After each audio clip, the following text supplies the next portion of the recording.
Hello students, welcome back to our English classroom. Today we are going to study our next chapter from the sound of music, part 1. Evelyn Glennie listens to sound without hearing it.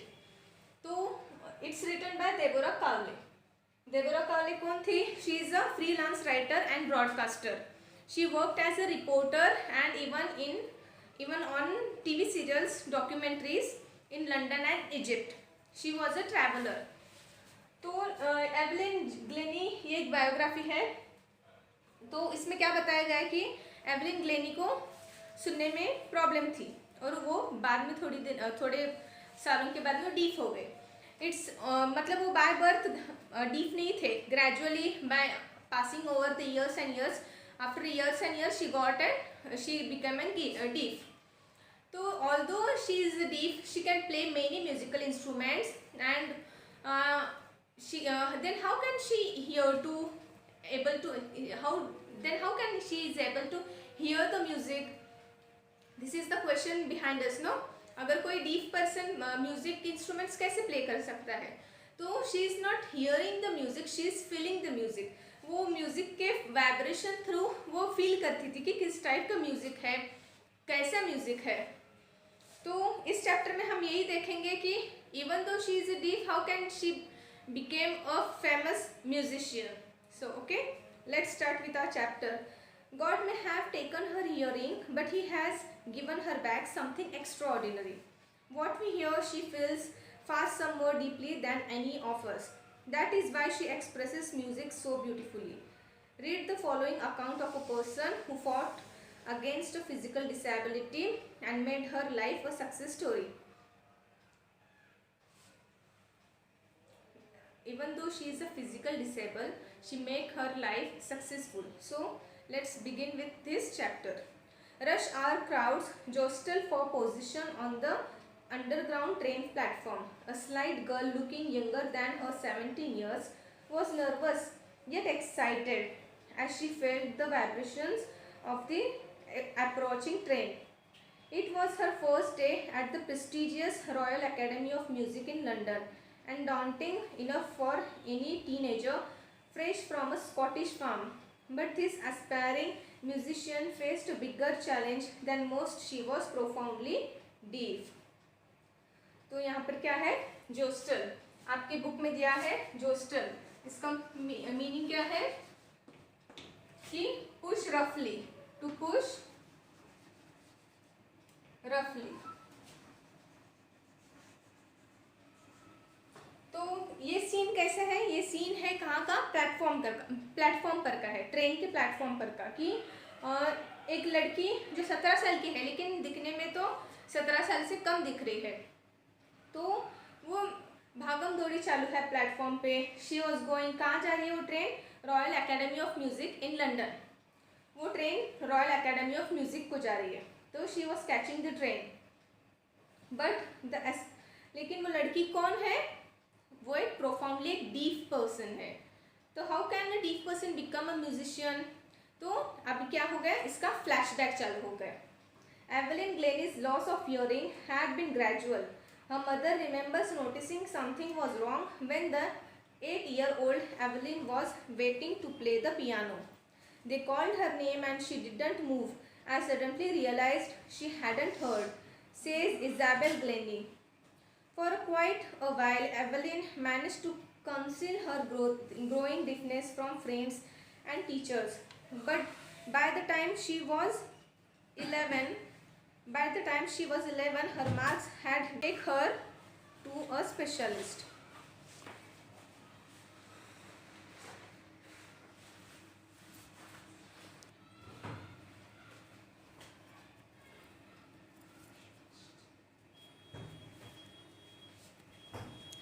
By the time she was 11, her marks had deteriorated, and her headmistress urged her parents to take her to a specialist. It was then discovered that her hearing was severely impaired as a result of gradual nerve damage. They were advised that she should be fitted with hearing aids and sent to a school for the deaf. Everything suddenly looked black as says Evelyn. तो क्या होता है, तो when she was 8 years old, उसकी mother उसको बुलाती है, उसके मदर का नाम क्या है, इजाबेल ग्लेनी। वो उनको आवाज़ देती है कि एवलिन आ जाओ, तुम्हारा पियानो बजाने का टर्न है, लेकिन उसको कुछ सुनाई नहीं देता। तो उसके मदर को रियलाइज़ होता है कि समथिंग इज़ रॉन्ग। एवलिन अपना डीपनेस अपने फ्रेंड्स और टीचर से छुपाती हुई होती है, लेकिन उसके पुअर मार्क्स के वजह से उसके जो स्कूल के प्रिंसिपल्स वगैरह हैं वो उसके टीचर मदर को बुला के, हेड मिस्ट्रेस है ना, उसके मदर को बुला के बोलते हैं कि she is having some hearing problem, please show her to specialist. तो फिर और बाद में उसको ये भी बोला जाता है कि उसको सीधे से सुनाई नहीं देता है, इसलिए उसको डीप स्कूल में डाल दें। तो ये सुनने के बाद में एवलिन एकदम शांत हो जाती है, मतलब उसको कुछ समझ में नहीं आता क्या करना है। शी बिकेम ब्लैंक हो जाती है वो तो। But Evelyn was not going to give up, she was determined to lead a normal life and pursue her interest in music. तो एवलिन क्या करती है, गिव अप नहीं करती, वो अपनी हिम्मत नहीं हारती, वो अपनी लाइफ आगे बढ़ाती है और उसका इंटरेस्ट दिखाती है कि she was determined to lead a normal life and pursue her interest in music. उसका इंटरेस्ट म्यूजिक में रहता है, तो उसके और वो आगे बढ़ती है। One day she noticed a girl playing a xylophone and decided that she wanted to play it. She wanted to play it too. Most of the teachers discouraged her, but percussionist Ron Forbes spotted her potential. ये percussionist क्या है? A person who plays the drum, the tabla, and etc. So many musical instruments. Most of the teachers discouraged her, but percussionist Ron Forbes spotted her potential. He began by tuning two large drums to different notes. Don't listen through your ears, he would say. Try to sense it some other way. तो क्या बोलते हैं वो उसको कि तू year से मत सुन, तू उसको सेंस कर। Says Evelyn. Suddenly I realized I could feel the higher drum from the waist up and the lower one from the waist down. तो क्या बोलते हैं, उसको फील होता है कि वो हायर ड्रम जो है ऊपर के वेस्ट अप के ऊपर के बॉडी पार्ट में उसको हायर बीट्स जो है सेंस होते हैं हायर ड्रम के, और लो वेस्ट में उसको लो वेस्ट में हायर ड्रम और last drum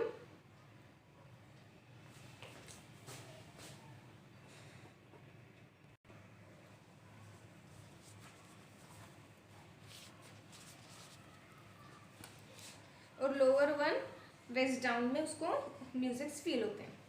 Forbes repeated the exercise and soon Evelyn discovered that she could sense certain notes in different parts of her body. तो बार बार practice के बाद में उसको नोटिस होता है, वो फील करने लगती है, सब म्यूजिक को वो फील करने लगती है। I had learned to open my mind and body to sounds and vibrations. The rest was sheer determination, orchestra, and by the time she was 16, she had decided to make music her life. She auditioned for the Royal Academy of Music and scored one of the highest marks in the history of the academy. She gradually moved from orchestral work to solo performances. At the end of her 3-year course, she had captured most of the top awards. तो क्या होता है, उसका जो journey होता है music के field में स्टार्ट हो जाता है। वो यूनाइटेड किंगडम को टूर करती है एक यंग ऑर्केस्ट्रा के साथ में जब वो 16 साल की थी, और वो रॉयल एकेडमी में सबसे हाईएस्ट मार्क स्कोर करती है। And for all this Evelyn won't accept any hint of heroic movement. If you work hard and know where you are going, you will get there. And she got right to the top, the world's most sought after multi-percussionist with a mastery of some thousand instruments and hectic international schedule. तो उसको success, उसके इतना वो hard work करती है तो बेशक उसको सक्सेस तो मिलेगा ही, तो उसको बहुत सारी कामयाबी मिलती है और इतना इंटरनेशनल हेक्टिक शेड्यूल रहता है उसको, इसमें मतलब एक के बाद एक वो परफॉर्मेंस सोलो परफॉर्मेंस देती है और उसमें वो बहुत बिजी हो जाती है।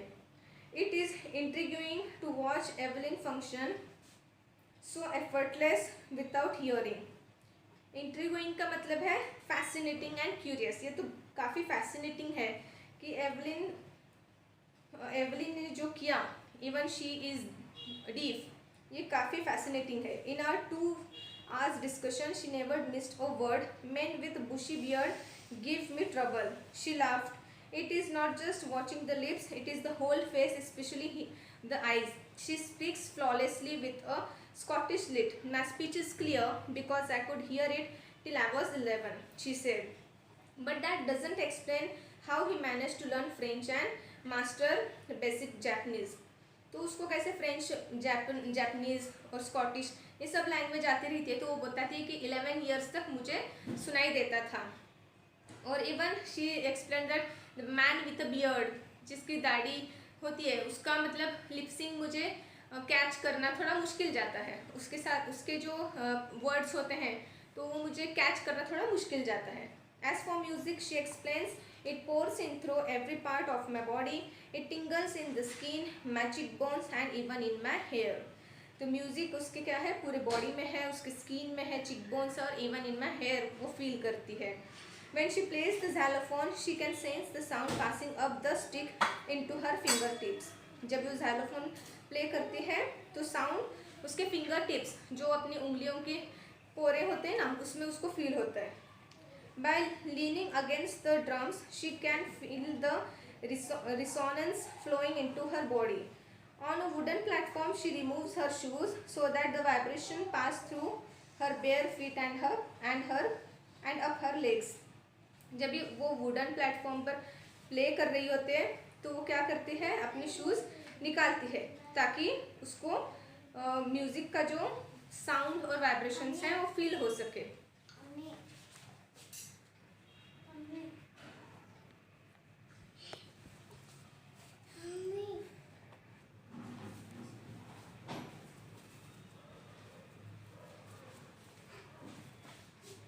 Not surprisingly, Evelyn delights her audiences. In 1991, she was presented with the Royal Philharmonic Society's prestigious Soloist of the Year award, says master percussionist James Blades.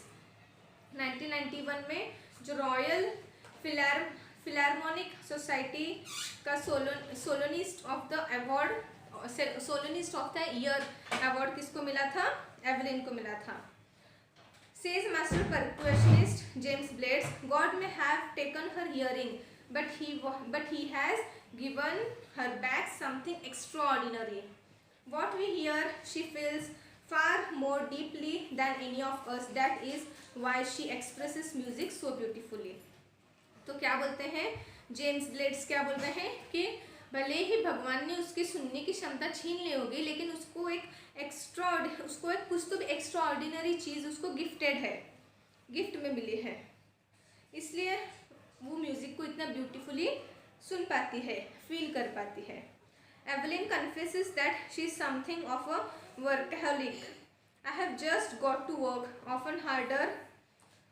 Workaholic मतलब क्या है, a person who finds it difficult to stop working, मतलब उसको काम करने की बहुत आदत थी। I have just got to work, often harder than classical musicians, but the rewards are enormous. Apart from the regular concerts, Evelyn also gives free concerts in prisons and hospitals. Regular जो concerts होते हैं उसको छोड़ के भी वो hospitals और prisons में भी वो फ्री कंसर्ट्स देती थी। She also gives high priority to classes for young musicians.